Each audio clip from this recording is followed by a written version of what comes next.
Depuis toujours, l'or, ça fascine.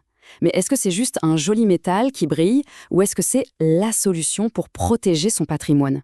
Aujourd'hui, on va décrypter ensemble pourquoi l'or est un investissement vraiment à part. Alors, on va commencer par un sujet qui nous concerne tous, l'inflation. On le voit bien, le prix du café qui augmente, le plein d'essence qui devient plus cher, c'est ça, l'inflation. Et pendant que tous les prix grimpent, eh bien l'argent qu'on a mis de côté, lui, il perd de sa valeur, petit à petit. L'image est parfaite, non? L'épargne qui fond comme neige au soleil. C'est exactement ce qui se passe avec nos monnaies, que ce soit l'euro ou le dollar. Face à l'inflation, les comptes épargne classiques ont beaucoup de mal à suivre. Résultat, notre pouvoir d'achat diminue.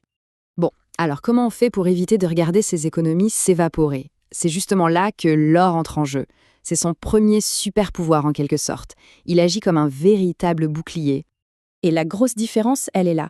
D'un côté, on a des monnaies dont la valeur dépend des décisions des banques centrales. Elles peuvent décider d'en imprimer plus, par exemple. Et de l'autre côté, il y a l'or. C'est un actif physique, tangible, dont la quantité sur Terre est limitée. C'est cette indépendance qui en fait une protection si solide. Mais attention, l'inflation, ce n'est qu'une partie du problème. Parfois, la menace est beaucoup plus soudaine, plus violente. Ce sont les crises économiques, ces chocs qui peuvent faire trembler les marchés du jour au lendemain.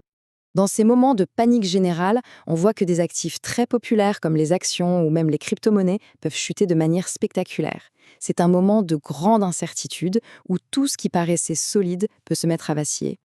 Et au milieu de ce chaos, que faire? Vers quoi se tourner? C'est là qu'on découvre le deuxième grand rôle de l'or, celui de valeur refuge. C'est un peu le port d'attache en pleine tempête. Là, le contraste est vraiment frappant. D'un côté, on a les montagnes russes des marchés boursiers ou des cryptos. Leur valeur dépend directement des résultats d'une entreprise ou de l'humeur générale des investisseurs. Et de l'autre, on a l'or, solide comme un roc. Sa valeur n'est pas liée à tout ça et c'est pour cette raison qu'il a tendance à rester stable et même parfois à monter quand tout le reste s'écroule. C'est un réflexe de sécurité.